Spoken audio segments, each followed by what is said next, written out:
Who's that? Lurking underneath the bed or in the garden shed. You might spot me anywhere. I am the Siamese cat. Who's Just that? around the corner there. You'll never know just where. Sneaky spying, always hiding. I'm the Siamese cat. Ow! Wow. She never moves too slow.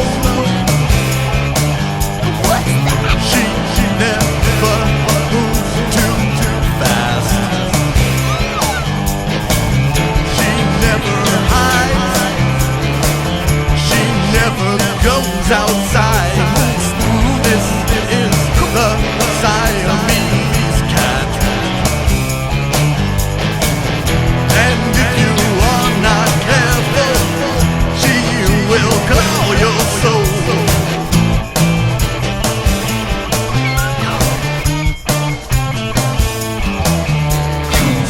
Look out, there she goes. Look out, he only knows. A feline spy sees all through almond eyes, just like a Siamese cat. And if you are not careful, she will claw your soul. Lurking underneath the bed or in the garden shed. You might spot me anywhere. I am the Siamese cat. Lurking underneath the bed or in the garden shed. You might spot me anywhere. I am the Siamese cat. Where are we, dude? It appears we have found ourselves in Area 62, Area 62? What's that? mostly a state of mind and being emanating from somewhere within the Mojave Desert, but also a podcast sharing the culture of the high desert, beaming from Copper Mountain College in Joshua Tree. My protocols require me to state that the views you find expressed inside of Area 62 are the personal views of those participating in the podcast, not the official policies or positions of Copper Mountain College or the Copper Mountain Community College District. This is the Siamese cat. And if you are not careful, she will claw your soul.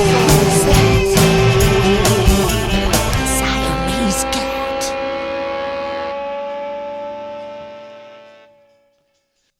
Hi, this is your boy JRod. I'm here with Ethan Ocampo and Rex Dakota. Welcome back to Area 62, where we get started.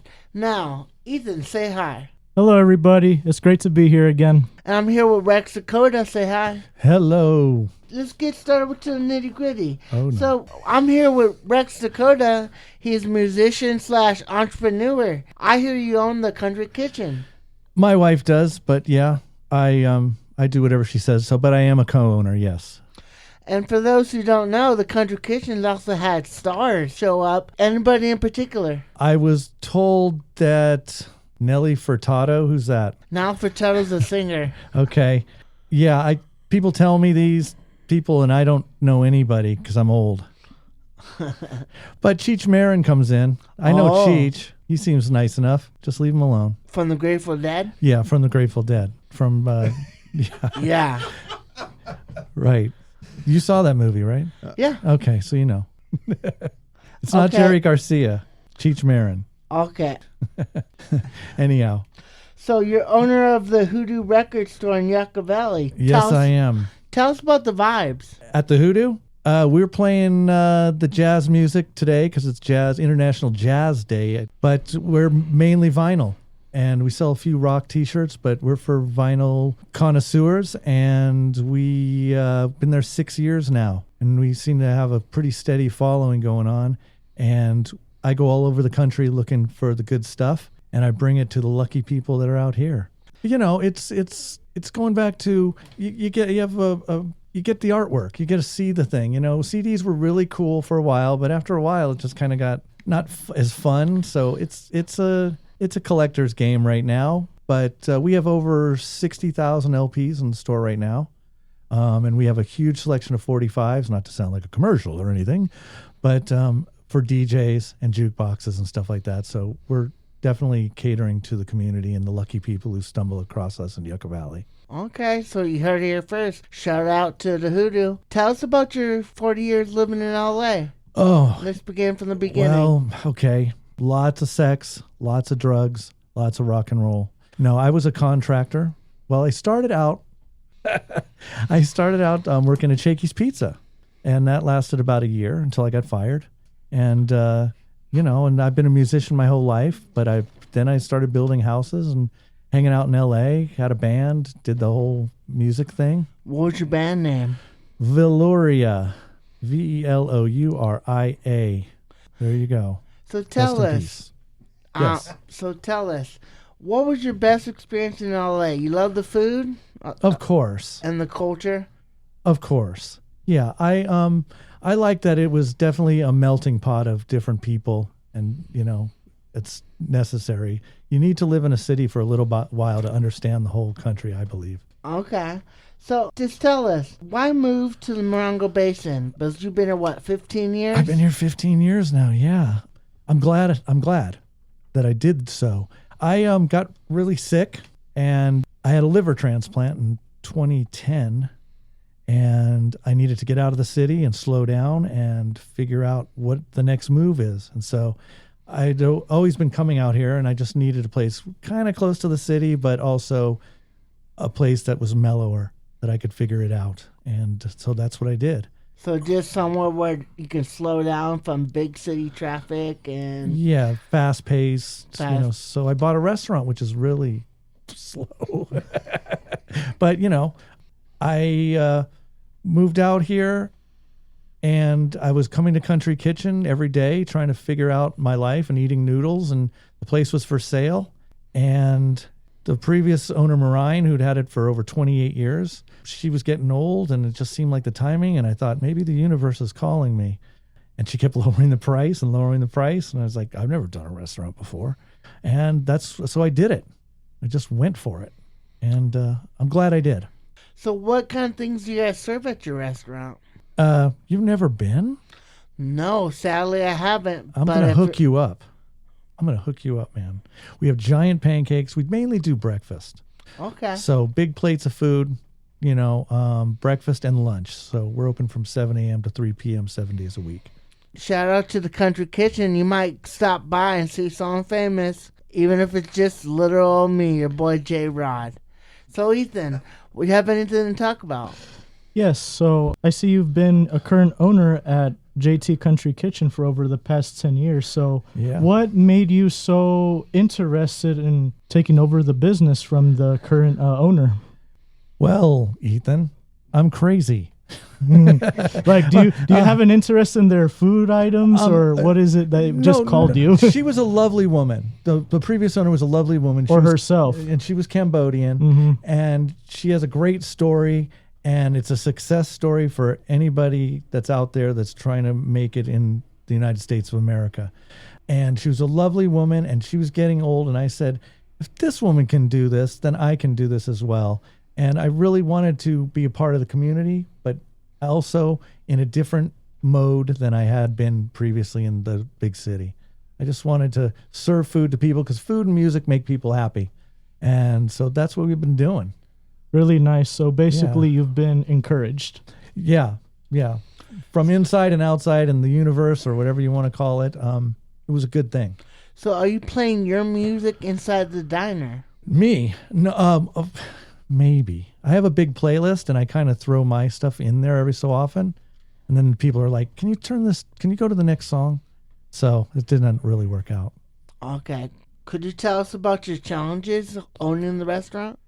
Well, that's a hard question. It's always a challenge. I've got 30 kids there now, got 30 people who work for me. They all have families. They all have bills to pay. And that's a big pressure.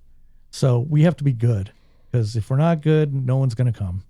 like you heard before, celebrities go, so the food must be good. But who eats better than someone making millions of dollars a year? But they just want to be seen in the cool place. That's what I think. And that cool place is the Country Kitchen. If you say so. I never thought of it as anything other than a diner. But Anthony Bourdain was there right before I bought the place. We have pictures hanging up on the walls of people that have been there that are so kind as to let us take their picture. We don't try not to bother them, though. Just let them eat our food and have an experience. So you've been out here about 15 years, is that correct? That is correct. How has Joshua Tree changed? A lot more people, wouldn't you say? A lot more people. Oh, definitely. Yeah. So it's a double-edged sword. As an owner of a business, it's wonderful. As a resident, not so wonderful. But I'm rolling with the punches. But, 15 years, it's very different. And people that have been here even longer than me have said, you should have seen it 30 years ago. You should have seen it 40 years ago, I'm sure. Well, 15 years, so you had to been able to experience the beatnik, right? Yes. Yeah, that was the very end. Okay. And also, you were here when Giant Rock was one massive rock instead of cut in half. Wasn't that in the prehistoric times? I'm only 59. Oh, okay. Yeah. I thought you were Father Time. Yeah, I know, man. It's okay. No, when did the rock split? I have no idea. Well, Giant Rock split 7 years ago? No. 2000. 2000. In the 2000. Okay. Yeah. I remember it still being whole together in like 2006. Was that big news? Was it like, oh my God, the rock split? The whole point of Giant Rock is this is huge rock in the middle of nowhere where there's no sand, no mountains, right? No nothing, and everybody wonders how it got there. It's even been on shows such as Ancient Aliens and stuff like that, and we're not even going to get into the Anunnaki yet. And right. Well, I often wondered, wow. Yeah. Amazing. When you stare at this rock, you wonder how it got there. And then it's probably due to the giants. But also... when the giants walked amongst us. Yeah. Yeah. So, I hear you're You can ask me anything, man. You don't even have to look at that paper. You can just say, what's with your hair, man? Or whatever. I hear you're a big basketball fan. Go Fighting Cactus. Go Fighting Cactus. Yes, I'm a huge basketball fan. It is the NBA playoffs as we speak, and so I'm very interested in that. Who you going for? LA Lakers, man. Okay, that's right. So you're homegrown. But if you say the Celtics, you're leaving. Oh no, I wouldn't dare do that, brother. We don't go there. It's going to be the Oklahoma City Thunder again, I'm afraid. They're just too good. And the Lakers, they had some misfortunes. But yes, huge basketball fan. I was a season ticket holder during the Magic Johnson era. Okay. I was in around 86 to 90. I had season tickets. The glory days. I got a season ticket. I was in the middle. I was right center court, up a bit. And I paid $400 a season. A season. I got to see 41 games. That's not bad. Yeah, and I could afford the $10 sandwich, which is now $37 or whatever it is. Well, and the so I go back with them. $15 soda? Yes. So I go back with them. And then it got out of my price range. But I still love the Kobe era. And I love LeBron James. It's, what can I say? We've seen a lot of greats. So yes, huge basketball fan. And I've yet to see a Fighting Cacti game, but I would love to. Oh, we'll have to invite you out sometime. Please do. So, I just want to ask you, so you've grown up in the LA area for over 40 years, and you've lived out here in the Morongo Basin for the past 15 years. You grew up in the city, but then you moved here to the desert. So, what do you think about living out here in the desert compared to the city life? I just wanted to be a big fish in a small pond. No, I'm kidding, Ethan. I just wanted to change a pace. You do the city, and I've been through it, and I've been through the whole Hollywood thing. Mm-hmm. I grew up, my father was an animator, so he did cartoons, and that was his thing his whole life.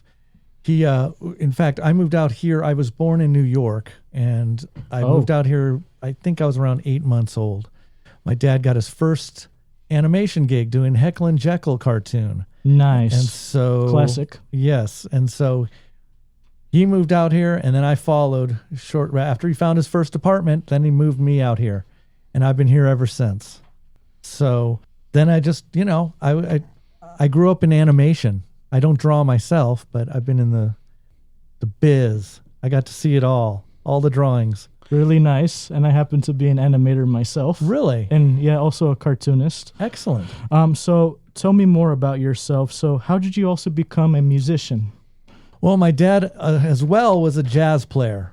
So he played all the gigs and the Baked Potato and places like that. I don't know if you're familiar, anybody out there, but I think the Baked Potato is obviously still there, I think. And he put a bass in my hand at 8 years old. Wow. And he said, I need a bass player. And I was, I didn't even really know much about music. And so I just started playing it and figured out he did a set list of standards, and we'd go play gigs. And I was a kid.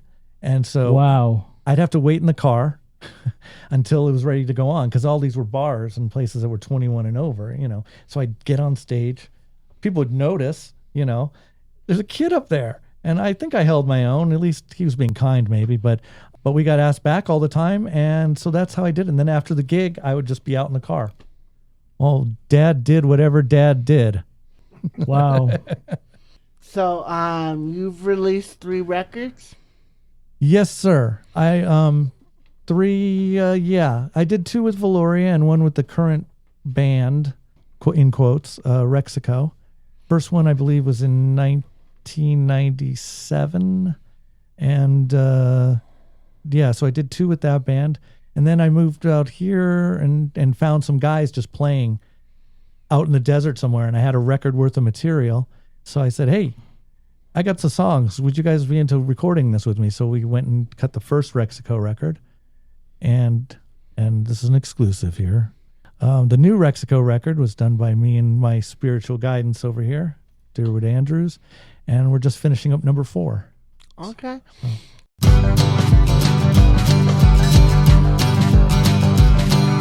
I wonder what a man would do on Mars. Lays around to gaze upon the stars. Perhaps a lighter air and density will course correct to where I long to be.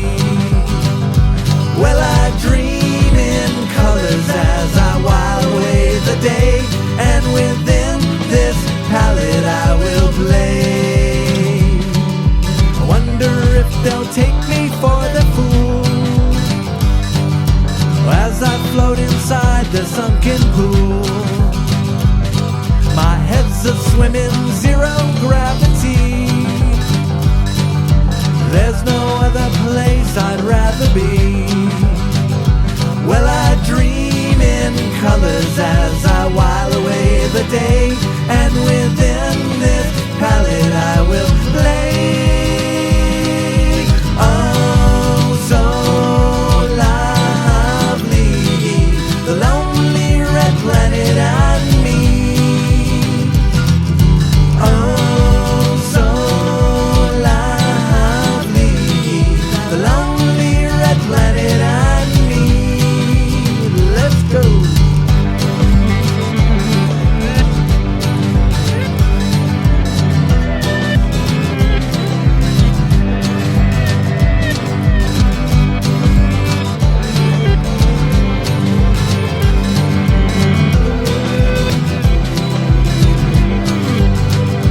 Well, I dream in colors as I while away the day, and within this palette I will play. So what musicians have influenced you? One more. Oh, everyone from, the obvious ones, the Beatles, XTC. Nirvana? Sure. That's funny you should ask. I'm left-handed, so just like Kurt Cobain and all the cool guys.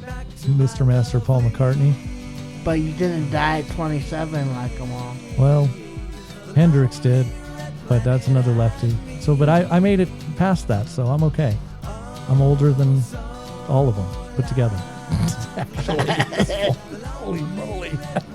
So, and then, but jazz always stuck with me, and then I got into country western swing. So and I own a record store, so I get to listen to whatever I want, whenever I want, and the influences just keep coming out, and I rip off from the best. Tell us, what kind of cartoon songs have you made? Oh, well, nothing you guys have heard, but so basically, I got a gig at Nickelodeon doing incidental music for the cartoons, and I was doing some at Disney and some at Hanna-Barbera back in the day, and I was basically in the think tank, which meant me and X amount of other songwriters would go, okay, here's Stewie the Dog Boy. So I did a theme for Stewie the Dog Boy. I don't think it ever made it out there. And this is a funny story because they're always going, based on the title, which one do you think would be the best one for you to do? And I said, they go, Rugrats, Stewie the Dog Boy. I forget the other famous one. And I took Stewie the Dog Boy. So, I should have taken Rugrats. Yeah, Rugrats goes on. Shout out Tommy Pickles. There you go. Pickles? Who's Pickles? I don't know the cartoon. Tommy Pickles is the name of the main character in the Rugrats. Thank you. So I was doing that and did a bunch of theme songs, a lot for Nickelodeon. And it was a great experience, but I wasn't good enough at the time. There were some heavy people. There was Danny Elfman, and there was, Mark Mothersbaugh, and there was Dennis Hannigan, who probably haven't heard of, but he's done a million things too, and it was a great experience. What was your favorite moment in creating the music for the cartoons? Probably being able to tell you about it right now, because that's you guys are the only ones who know about it, really. I did it briefly. My wife knows about it. I love a challenge. So that was definitely a challenge. Are your kids impressed? If I had kids, I'm sure they wouldn't be. No, they'd probably go, well, that's old, Dad. That's, That's why I don't have children. I have 30 at the restaurant, so that's good enough. That's good enough. Yeah. And you've been married 20 years and co-owners of the business, right? Yeah. Yeah, we're attached at the hip. What's the secret? The secret is do you really want to know? I have no idea what the secret is. I think as you get older, you learn to compromise, and you learn to listen, and you learn to be wrong as well. So it's okay to be wrong. It's okay to not know things. And so, yeah, 20 years with that horrible woman. I'm kidding. I love her to death. Sarah Jane, I love you. And Derwood's going, oh, man, you're dead now. What makes you a good nice knowing you. What makes you a good business owner? Being cool and understanding, but understanding the other side. I've never been an owner before. I've always been on the other side of things, and I always knew as an employee what I wanted out of owners. And I know I'm very sensitive to everyone's life, the bills to pay, the families to take care of, and all that. And so life doesn't have to be so difficult. It always is, but I try to make it to be as understanding as possible with the employees. And it's worked for 10 years, and we have some great employees, and they may tell me differently later, but as far as I know, it's a pretty copacetic situation. We all like each other, and we're all just it's showtime. Every Saturday morning at 6 a.m., it's showtime. And we've got a lot of people. We have an hour wait most of the day, and that's why I've never been there. So I figured, but now I know you. I'm gonna get you in. It's okay. I'm gonna take care of you. Give me a job there. Really? What do you do? Anything that's so Bob's cleaning. Oh, all right. We'll talk later. All right. So, what's your favorite place in the Mojave since you've been out here 15 years? My house. Your house? Yes, I've been working on my house. Yeah. What kind of house do you live in? Do you have like an old school adobe house or? Well, I built a 14-bedroom, 8-bath mansion Yeah, it's pretty cool. There's a lot of empty bedrooms. No, I'm kidding. I have a humble thing just up off the mesa. Yeah, it's just an old ranch house, I guess you'd call it. It's Okay, a ranchero house? Yeah, it's nothing fancy at all, and it's nothing. It's mine though. Yeah, So, yeah. And that's what I like. Do you own animals? I own a cat. Yes, one cat. Ooh, I know a cat enthusiast myself. You are? No, I know a cat enthusiast Oh, myself. Steve. Oh, excellent. Yeah, I have one very large cat. I've never had a large cat in my life, and now I've had one for 10 years. You had me with that 14-bedroom house. Yeah, I'm story. sorry. And My mouth just dropped. I'm sorry. Okay, so now going back to me, Jeremy. So I have a question for you, Yes, my sir. good sir, Rex. Yes, sir. So going back to the business topic, where it was the previous topic Jeremy was discussing with you about. So my question to you is, how hard is it to run a business up here in the high desert in the Morongo Basin? I'm guessing just as hard as anywhere else. I mean, I hope. It's hard. It's difficult, and you have to commit yourself. To be successful, I believe you have to commit yourself to it. You have to live and breathe it. And what was the question? Well, how hard is it to run a business out here in the desert? Oh, well, it's because of the small population and large tourist population, there's not a lot of people actually who live out here. So as business progresses and it gets bigger and bigger, and you need more and more people, it gets hard. And that has always been, and I'm sure a lot of business owners have already told you this, the people are the hardest part. And when you get good people, you want to hold on to them, and you want to take care of them, and you want to make sure they're happy. But that's the hardest part. And do you run into like any financial issues or economic issues while you're doing the business? Like high profits, low profits, any that kind of issues? I don't think we make any money. I don't know, honestly. Now it's getting tough. Food costs are through the roof. Everything's through the roof, and in turn, people need to get paid more because they can't afford it anymore. So it's a constant balance, and it's crazy. But honestly, it's never been about the money. It's been about creating something cool and having people involved in it. And sometimes it takes being in a small town, I believe, to get to know each other a little bit better and go, okay, this is what this guy's life is, but he's helping me out a great deal, so I want to reciprocate.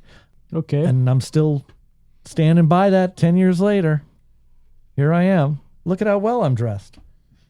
I got a suit on for you listeners out there. Yeah. Discover a hidden local gem in Joshua Tree, Jorge's Cafe, in the 300 quad on the campus of Copper Mountain College. Jorge's is a great place to get breakfast, pancakes, French toast, breakfast burritos, omelets, and more, and lunch, salads, sliders, sandwiches, burgers, and more, along with lemonades, smoothies, Thai tea with boba, and so much more. Hours can vary depending on whether college is in session or not, so check out their website at www.jorgesmenu.com. So you also did scoring incidental music theme songs for cartoons. So do you care to share also about your father, who happens to be like an animation director, like for Disney and Nickelodeon? Well, Like what projects he's worked on? Like I've grown up with a lot of amazing 2000 shows. well, we could talk off mic further on this, but I can give you a brief summary here. He started at Terry Toons in the mid to late 60s.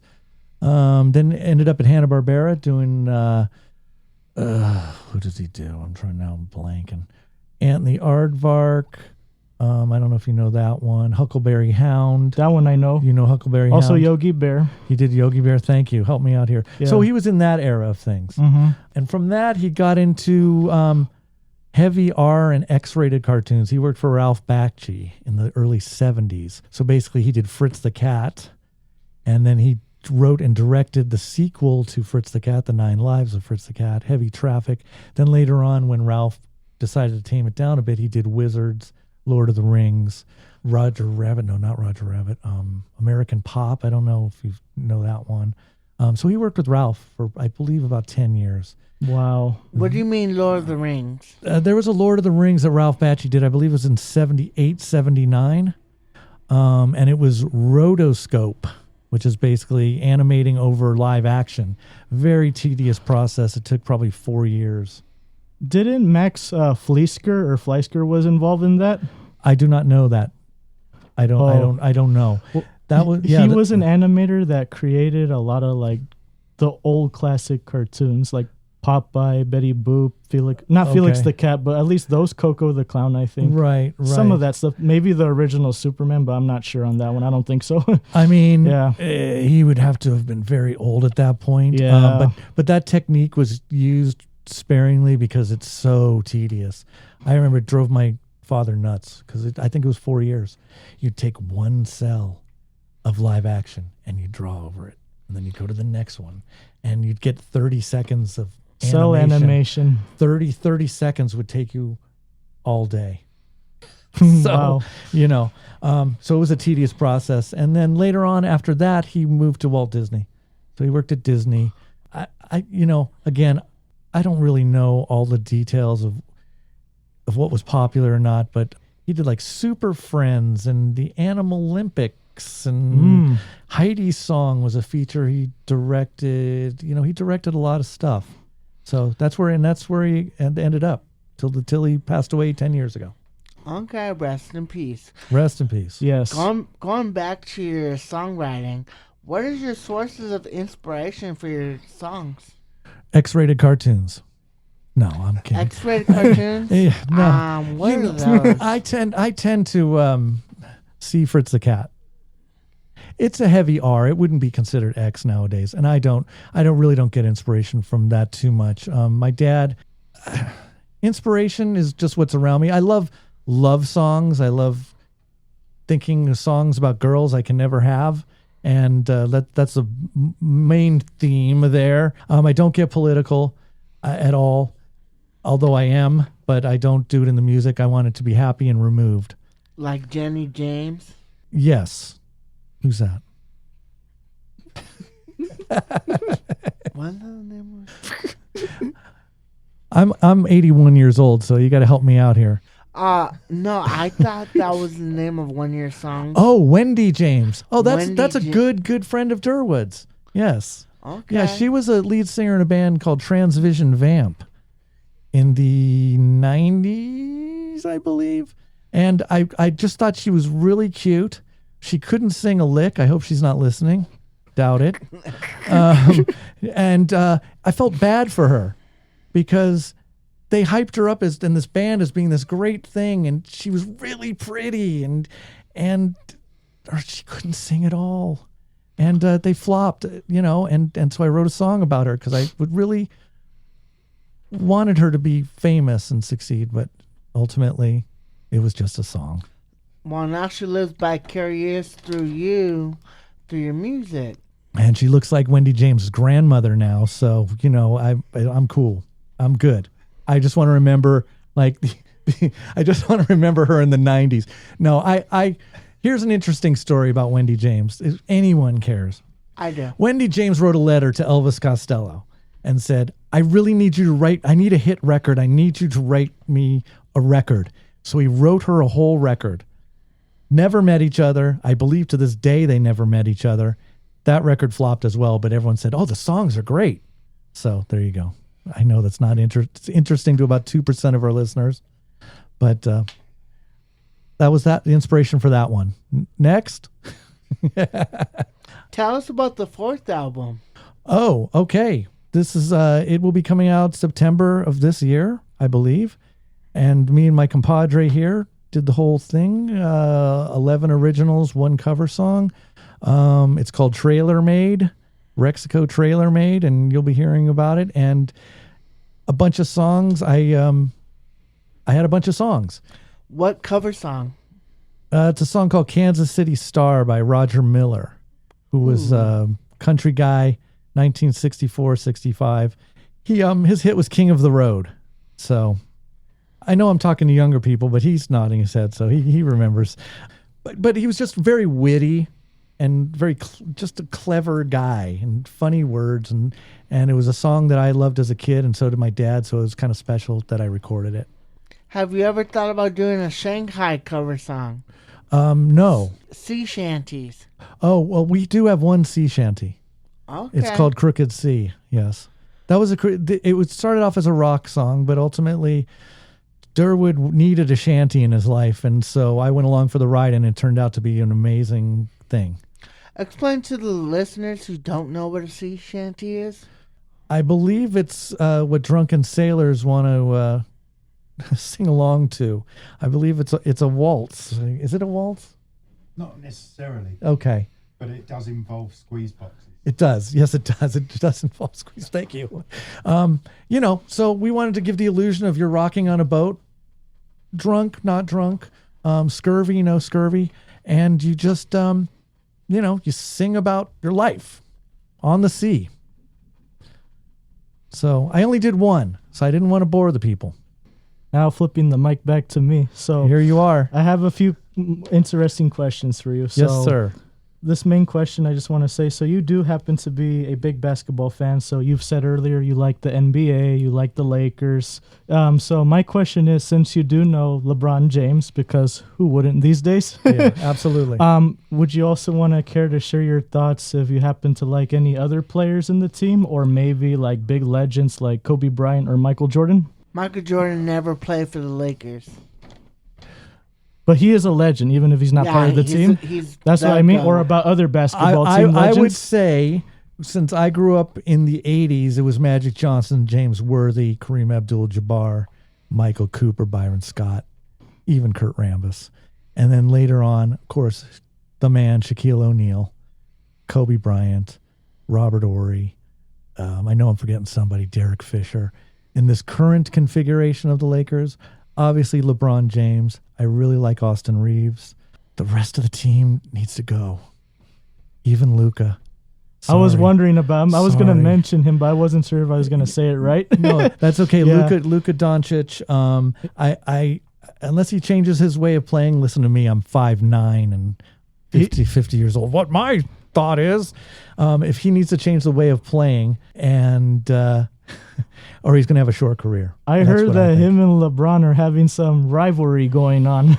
Well, LeBron, even though they're in the same team, but they have issues, personal issues.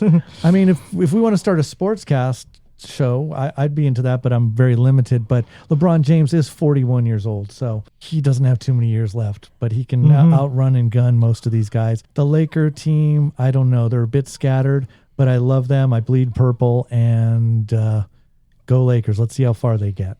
Yeah, and then the Thunder are so good, but they're a fresh team, so they have a lot of young players. They do. Yeah, so they're doing good. And for those who don't know, when it comes to basketball, the younger you are, the better your team is, because you guys are so flexible. And even though LeBron shame is a joke, I mean, not a joke, but come on now, kind of a joke. Come on now. Jeremy said what?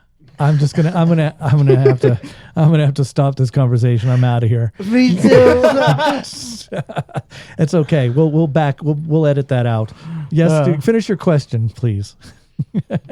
Oh, that was it? That was just a statement that he was a joke? Oh, come on, dude. I forgot. Come on, JRod. Well, even though he is a joke, and that was my statement. He just needs to retire, is what I'm trying to say.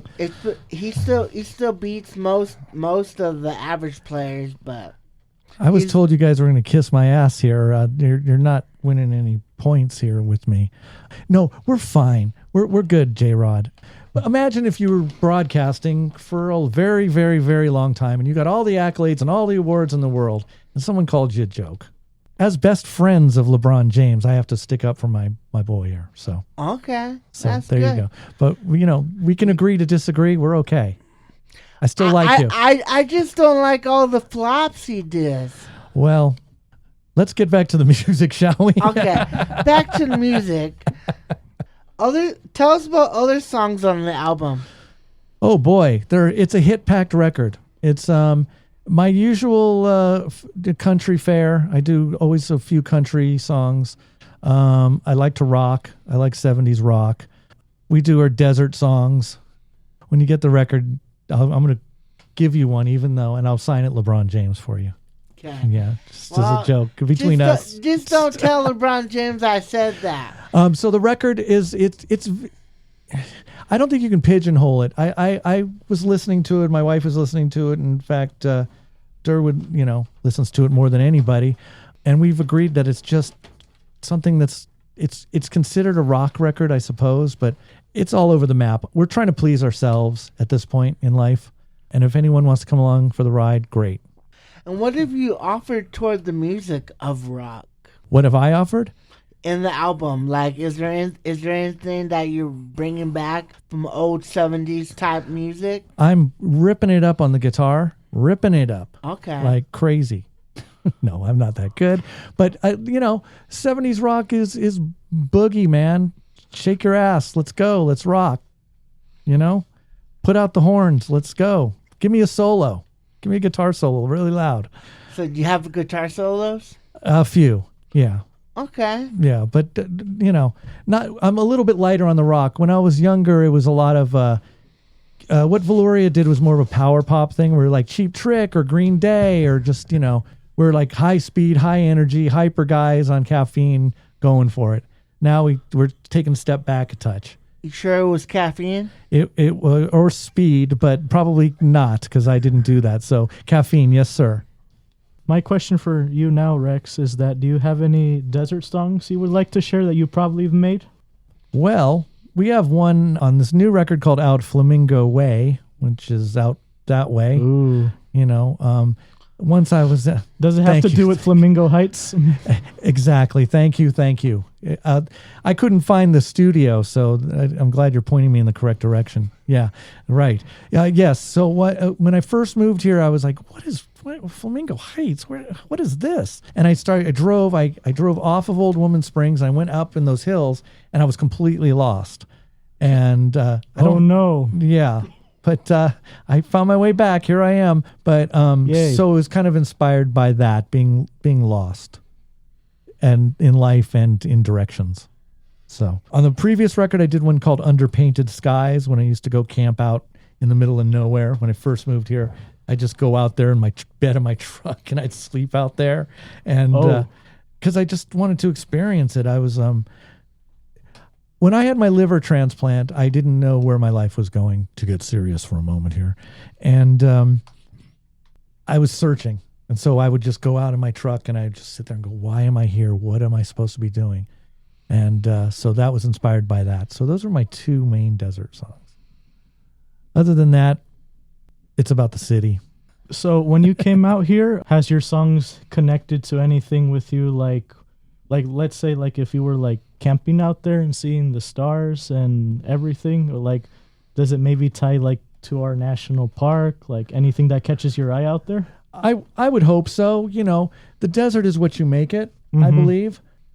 And if it helps you along that, if it helps a visual with that, then wonderful. Sometimes when you're sitting out on your porch and you're listening to, Graham Parsons, Flying Burrito Brothers, any kind of, cool old country stuff, country rock stuff, you can feel it. You can feel how it was created. You just get that vibe, and I'm hoping that this is the same, that you can feel where I'm coming from with it. So you're a product of your environment, kind of thing. Going back to your heart, to your surgery, how did the transplant change your life's perspective? Oh, it's getting heavy now, Jeremy. I'll keep it light. To be a better person, to be kinder, to be thankful, to be all of those things. I was going to die, for sure. I was on the brink. What was it, from heavy alcohol consumption? It was not, and that's the first question most people ask. It was a bad liver. They wouldn't have given me the transplant. Shout out to the surgeons at UCLA. Shout out. I was 44 years old. I shouldn't have been in that position. But I was in perfect health. But I had a bad liver, so I waited a little over 6 weeks. That was it. And there's a big list of people that want liver transplants, and I'm all about supporting and so it changed my life. I survived. And it was a crazy experience, one that I can't really even remember. Sarah reminds me, you were crabby, but, and thin. It just takes one day to acknowledge everything, right? Right. Yeah. It got down to the point of they brought in the chaplain to give me last rites, and I didn't accept them. I was like, no, I'm gonna make it through this. And so actually the next night they said they had a liver for me, so I did that, and so it's changed my perspective to be just a better person and just to realize a lot. We tend to think about ourselves too much, and I don't recommend a liver transplant to everyone, but anyone who's been through a serious life-threatening thing knows what I'm talking about. And so I'm thankful for you guys. I'm thankful for having me here. I'm thankful for Durwood. I'm thankful. Bacon and eggs. Yay. Love them. So you've been a resident here for over 15 years out here in the Morongo Basin. So tell me, how has the desert changed you? Well, I look a lot older from the sun, but physically, the desert has, it's given me a different perspective. Being a city person, you don't, and this is the problem. This is the problem, everyone. It's so noisy in LA, isn't it? City people have their perspective, and they don't know the rest of the world. And I'm not saying we're podunk town, but we're out in a sparsely populated town, and people have different ideas and different way of living. And I think you need to embrace that. And I've embraced that. I've acclimated. I love it out here. I love the way of life, and I just want to experience different things. And this is definitely different than city life. So I like it a lot better. I like being able to think, being able to slow down. And do you feel more like more freedom, more open space compared to being in a crowded city? The funny thing about the city, this is the weird thing, Ethan. It's that in the city you could be anonymous. You could walk around and no one would know who the hell you are. Oh, right? Because you're just another person in these masses. It's the exact opposite here. Hey, Rex, I get a guy just yesterday. Hey, man, you fired my brother. That's what I got, okay, out of a car window. Oh, my. Yeah. And I said, well, he must have sucked.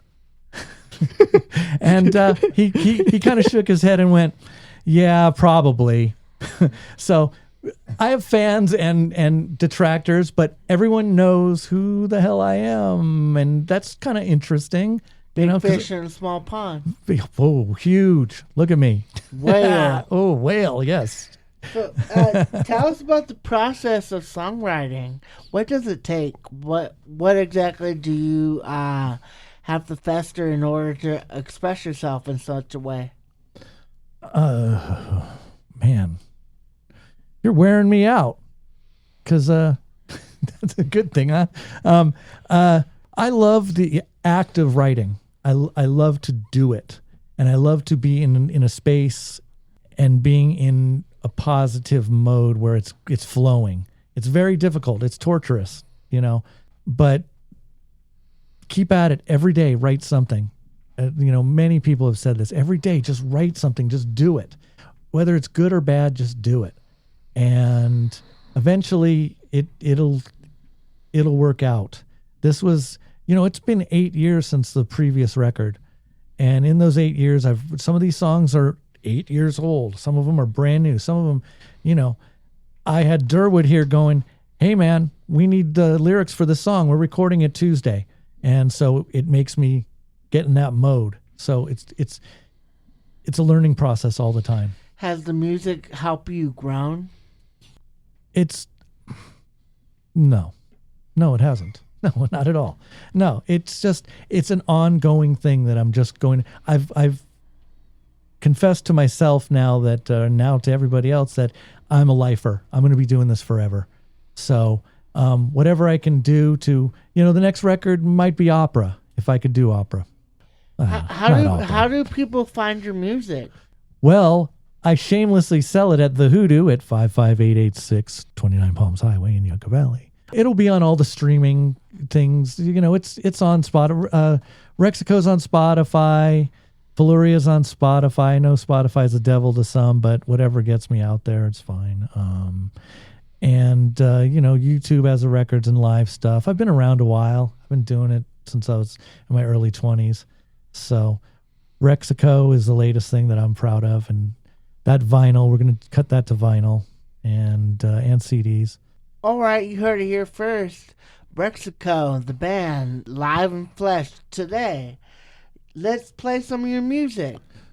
Uh-oh. I think that's a great idea. Okay. Let's hear one of your albums. Okay. Let's play the one I was speaking of. You want me to actually play. Okay, then let's do it.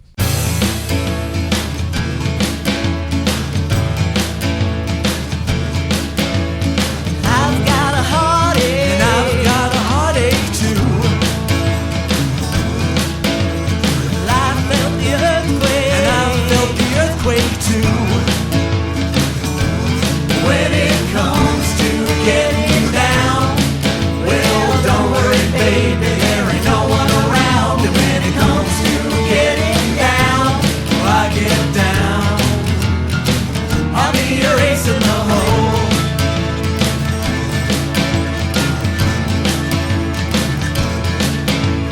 I've got a riddle, and I've got a riddle too. I'm talking little, and I'm talking little too. When it comes to getting high, well, don't worry, baby, I ain't gonna lie. When it comes to getting high, I get high.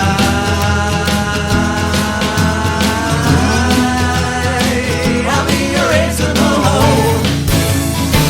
I'll be your sunrise, the card up your sleeve, like dirty moonshine. You don't have to say please. Take it away.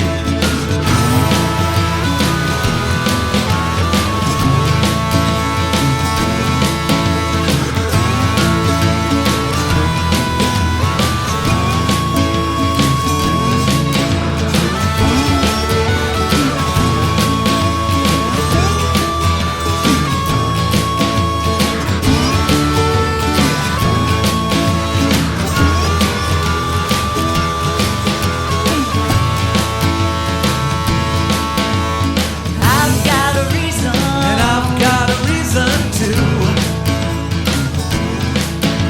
Spring is the season, summer is the season too. When it comes to getting low, well, don't worry, baby, they will never know. And when it comes to getting low, don't you know I'll be your ace in the hole? Well, don't you know I'll be your ace in the hole? Well, don't you know I'll be your ace in the hole?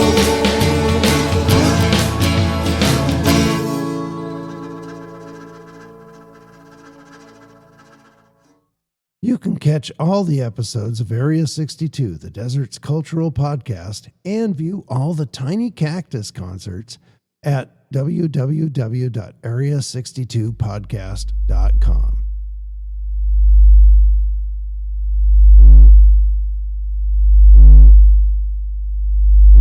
Thank you for joining us in Area 62.